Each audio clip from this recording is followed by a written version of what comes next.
get started. Really want to thank the B.Protocol and the Chainlink community for joining us today. In addition, really want to thank Yaron and Aiton, as well as Rory for all your help in getting this up and rolling. A little bit about the goal of the Q&A is to allow the Chainlink community learn more about B.Protocol and learn more about the integration and what makes both this unique and a little more about their product. So the agenda will be for about 20-30 minutes, a Q&A structure. Yaron also has a short presentation and that he'll be going over to kind of go more in depth about the technical architecture of B.Protocol. Again, if you have questions, definitely drop them into the YouTube chat and we'll be able to get to them. So yeah, without further ado, thanks a lot, Yaron, for joining. Thank you for having me.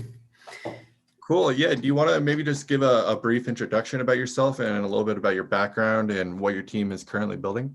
Yeah, sure. So myself started with Ethereum and blockchain in general in 2016. Back then, I was still doing my PhD in computer science. So it all started kind of in an academic framework, where I was initially investigating formal verification of smart contracts. Then I met Loy Lu. He's currently the CEO of Kyber, and later we also did Kyber together. He was also a PhD student back then, and we started this semi-academic project that was Smart Pool, which was like the first decentralized mining pool over Ethereum. So we had an actual mining pool that was governed by a smart contract. We even mined, few blocks. It was really fun, like semi-academic project. Then when Kyber Network started, so Lloyd took me to be CTO there. I was CTO for 2 years. Kyber was at the time one of the biggest decentralized exchanges, still is. We did a lot of interesting stuff there. To name few is also the Wrapped Bitcoin initiative. So Kyber and BitGo launched it together, where Kyber and me as a CTO were in charge of designing all the smart contract architecture and the Ethereum side of the Wrapped Bitcoin. So I was there for 2 years. Then after Kyber, I was starting to work a bit on liquidation bots and on-chain market making algorithms. And very quickly I realized, that proper liquidations are missing in the DeFi world. So so this is when I started B.Protocol, which is a project which is actually backed and funded by the Kyber Network company. So in B.Protocol, our goal was to make lending platforms such as MakerDAO, Compound, Aave more stable. And this was by basically giving some of the profits of these platforms during liquidation to the users. And in return, these users will give a priority to liquidation, to our liquidators. So this actually gives win-win situation where both the underlying lending platform benefits from having more committed liquidators. The user benefits because they get to share some of the profits of the liquidators, and also the liquidators profit because they get more certainty. So it's really win-win all around. And now, the team in the last 6 months, we built the platform over MakerDAO, went live about a week ago. We already have something like over $3 million in deposits, which are simply MakerDAO users who decided to move their MakerDAO vault to our platform. Very cool. Yeah. Thanks a lot for sharing. It's really interesting how you came from building liquidation bots, and now you've built an entire protocol around that idea and concept. Yeah, so basically, when building it, and while was and have the protocol background of working on Kyber and building DeFi and decentralized protocol. So yeah, I mean it's much easier to see the pitfalls and what is missing, what liquidators will want to do, how they want to act with that. Cool. Yeah. Thanks a lot for sharing. Yeah, so specifically with B.Protocol, what would you say makes it unique compared to maybe other liquidation protocols? Yeah, so basically it's kind of the only liquidation protocol, maybe beside KeeperDAO, but the real issue here is that you have over $10 billion in DeFi platforms. They all rely on proper liquidation process. Basically, for the platform themselves, make very little effort in securing this aspect. So they do bring liquidators, but overall, overall their approach is to really outsource everything to the retail user, to give him sound discount, so people will liquidate in times of need. But this will only work in the good situation. In the hard situation, when the market goes really crazy, no one has really incentive to be prepared for it, because you have to compete on all the benefits with the other liquidators, because a lot of it will go to the miners, because it's typically a first come first served system. So basically, there's no, to the best of our knowledge, like a real protocol that put it as a goal, to be the backstop of all of DeFi, and then later to offer the backstop services to such platforms. Cool, very cool. Yeah, and I think yeah, so we'd love to learn more about kind of B.Protocol and yourselves' approach to DeFi, and I think you have some slides, right? Yeah. So let me share my screen. Yeah, 1 second.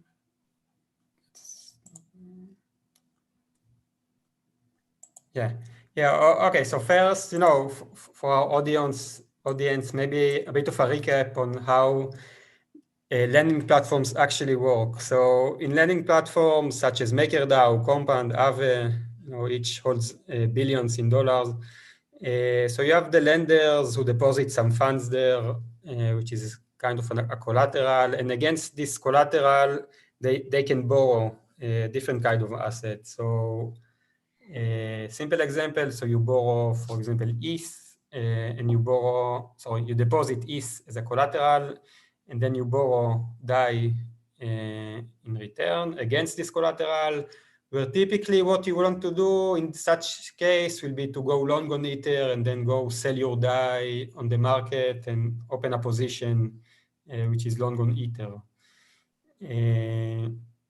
Now, in order for all the users who deposited funds to be able to get their funds back at some point, you always have to make sure that the debt of a user is smaller than his collateral.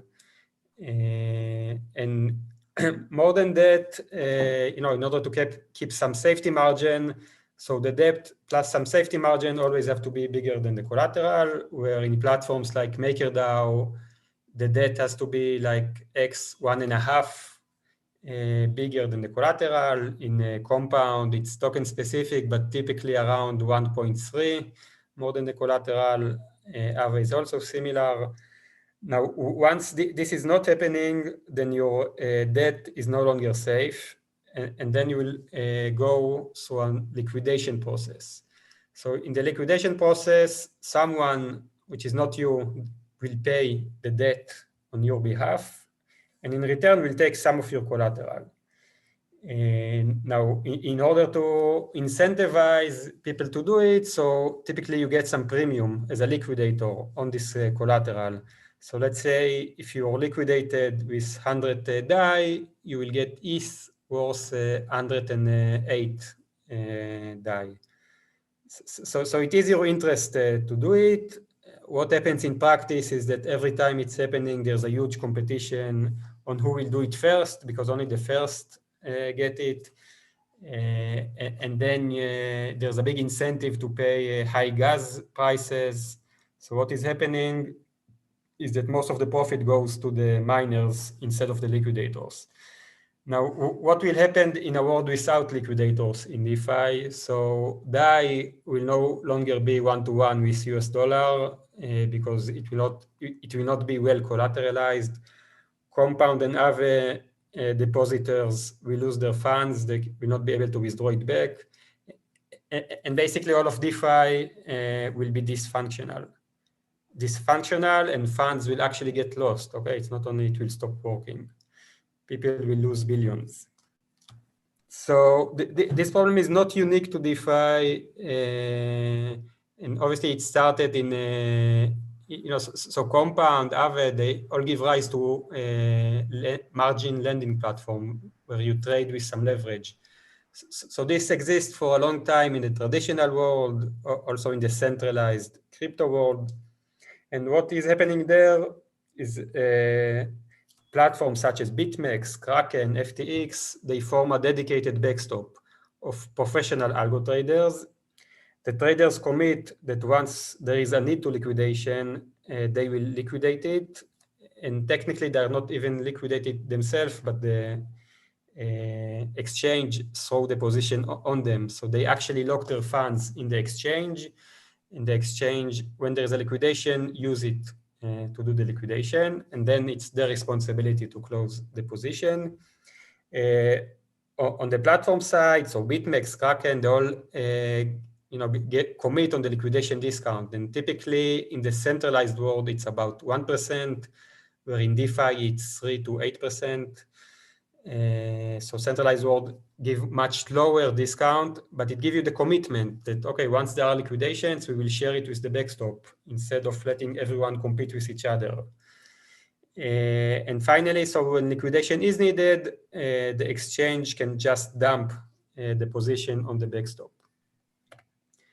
So this is a traditional world. Now in DeFi world, Compound, MakerDAO, Aave, so they don't onboard big algo traders. Instead, they say, okay, we let everyone participate. Anyone can be a liquidator at any time, which is a good thing. But on the negative side, it means that no one is committed to do such liquidations.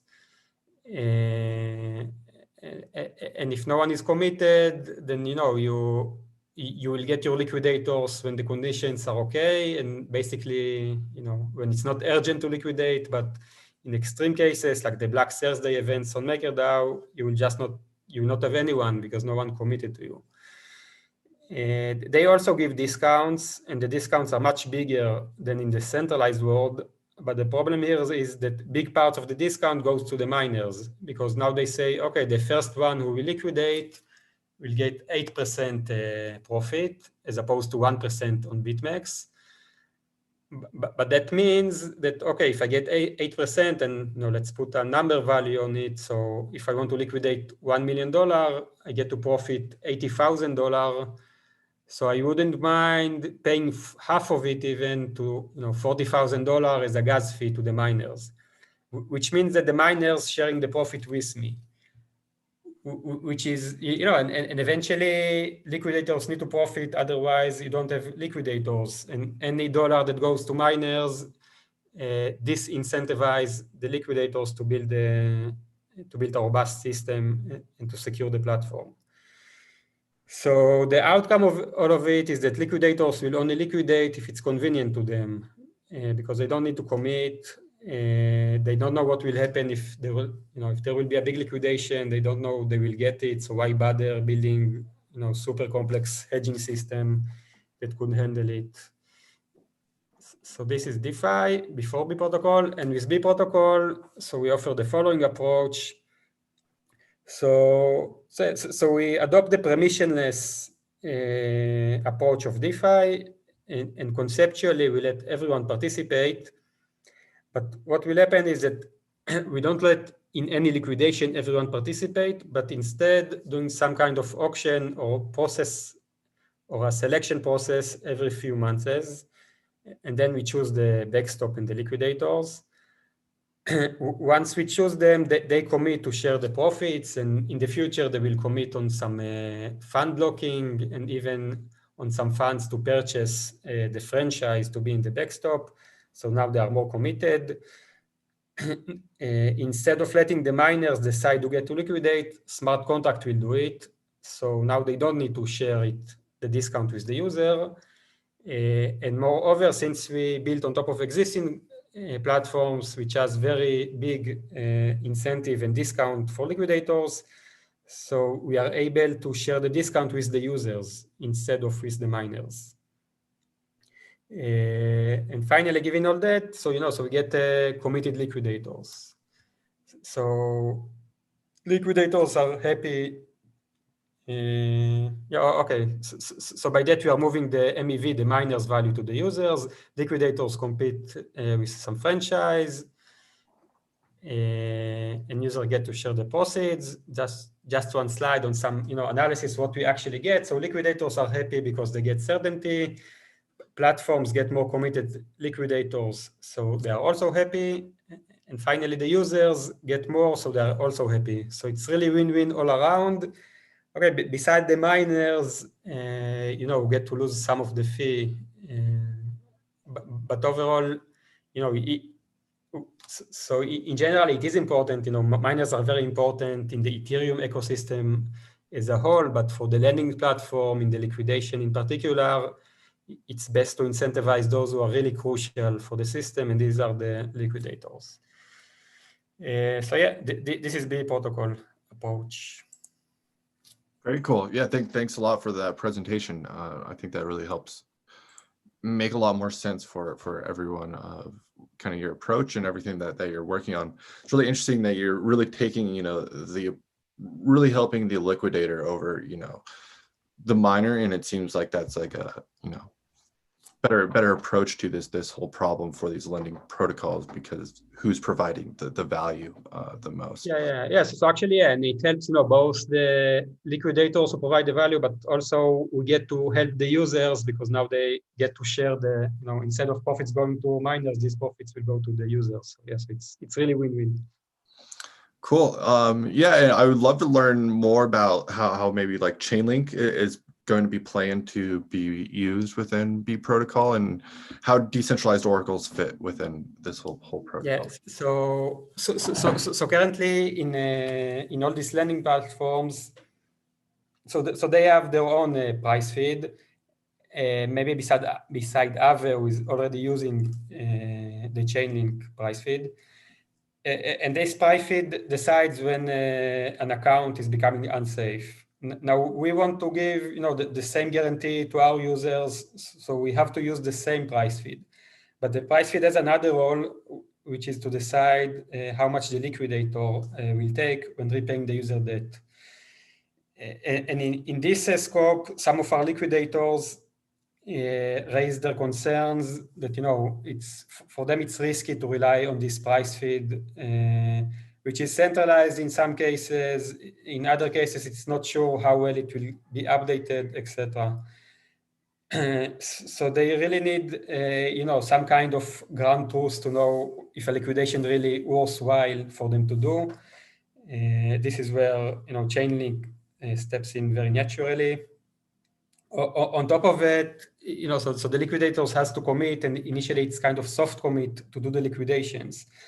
But again, if the price feed is unreliable, and it's really off the market by a lot, then we should not, or the governance model should not hold them accountable for that. So having on-chain price feed such as Chainlink, which is very reputable and reliable, also decentralized, give us exactly the solution we need, because now the governance can also on-chain view this price feed, can say, okay, the lending platform price feed said this is very profitable, but look, this is way off because look at the Chainlink price feed. And in such scenario, we should not hold the liquidators accountable because they did, what one would expect them to do. So it's securing the liquidators on one hand, because it's like a reliable price feed. It's hard to manipulate and will prevent them from actually liquidating it. And it helps the governance make decisions because they have now this source of truth that tell them, okay, the liquidators were okay. They would, they would lose a lot by liquidating because the underlying lending platform price feed was way off. Cool. Yeah. Thanks a lot for sharing that. It's really interesting and really like helps narrow focus the whole thing, even if some of these lending protocols are using their own sort of internal systems. Yeah. So thanks a lot for that answer. Yeah, would love to know what's next on the product roadmap, and what are you currently focusing on? Yeah, so in the product roadmap, so we went live with MakerDAO, as I said a week ago. Actually, in the first months, user get X2 on the profit sharing, so there's still time to join. Overall, the launch get very good responses with over $3 million in user deposits and still going up. Now with the MakerDAO integration, after a period of 6 months, the proceeds will be shared, what was accumulated in 6 months, and we also seeded the smart contract with $10,000 that will be shared with the users no matter what. I mean, no matter how many integration there will be, etc. After 6 months, we will have a voting process that will decide how to continue with MakerDAO and the profit sharing scheme, how much exactly user will get, how much liquidator will get, what kind of commitments they will have to choose, they will have to commit. Other than that, we go full speed ahead already before these 6 months are over with Aave and Compound integrations. So we could really cover all the lending platform, all the big lending platform, which will, and these days lending platforms are very popular in the yield farming ecosystem, because if you need DAI, you go borrow. If you need DAI, but you want to keep your long position on Ether, so these days you don't have to buy it, you just borrow it. So if you borrow it from MakerDAO or others, might as well borrow it from B.Protocol, get exactly the same conditions you get from other platforms, plus get to share the profits and participate in the governance of B.Protocol. So by covering Compound, Aave, and MakerDAO, the big lending platform hits would really cover most of this market. Now, moving forward, after going live with MakerDAO, we get numerous approaches from smaller tier platforms, and for them having like a strong and robust backstop already from day one is something very appealing, because they don't have as big community as all the other ones, as the big ones. So they need, for them it's really essential to have a operating backstop already from day one, and there it gives rise to a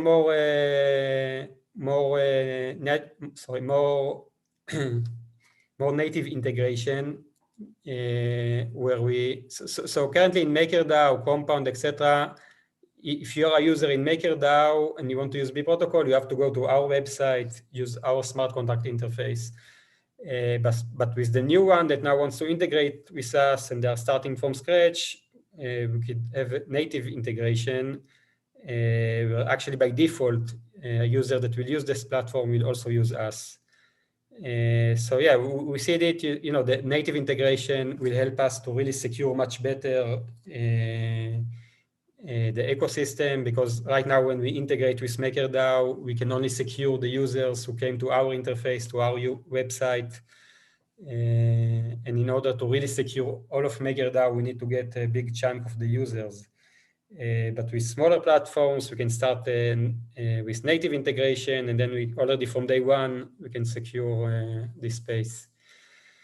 So yeah, so what will go next is no, I think that's good. I have one question, maybe some clarification for the audience as well.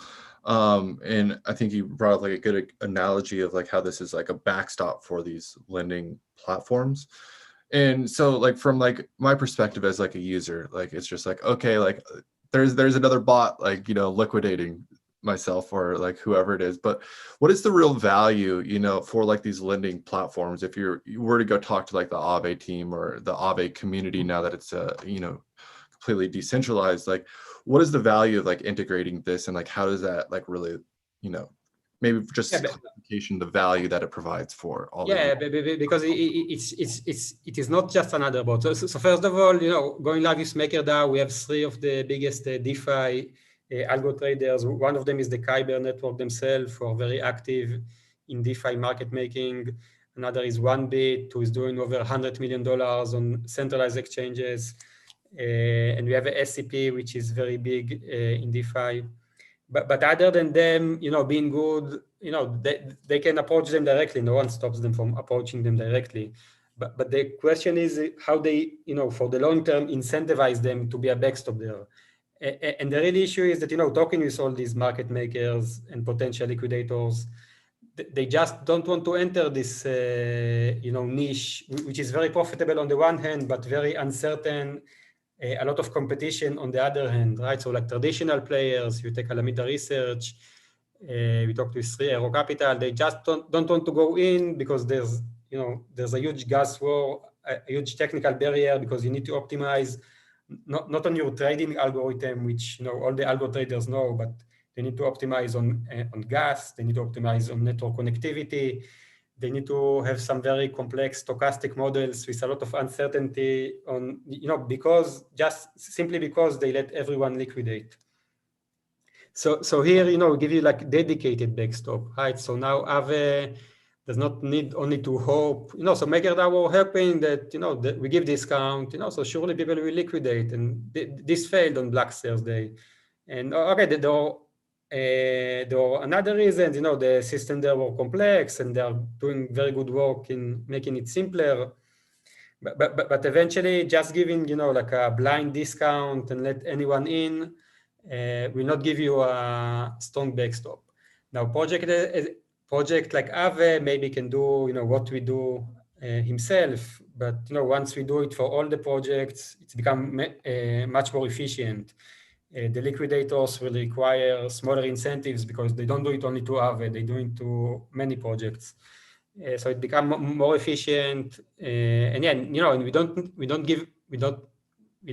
not only give a bot, and we don't give a bot at all. We give this protocol of properly incentivize these liquidators to participate. So yeah, that's their motivation. And from the user side, the motivation is that it gets exactly the same as in Aave, only a bit extra because they get to share the profits. Very cool. Yeah, thanks a lot for that explanation. I think that makes a lot of sense. If people want to follow B.Protocol's progress and join your community, where's the best place for them to go? Yeah, so the best place, as usual, is Twitter, Medium, and Discord. And I don't know, so Eitan is with us on the YouTube channel. Maybe you can drop the links there. But yeah, so join our Discord for questions, for the announcement on Twitter. And for some more in-depth analysis, visit the Medium channel. And if you want to try out the product, so go to bprotocol.org, and you can try it over MakerDAO on mainnet. Very cool. Thanks a lot for sharing those, and I'll make sure to drop them into the description after this, after we get off here, for everyone else that's listening in.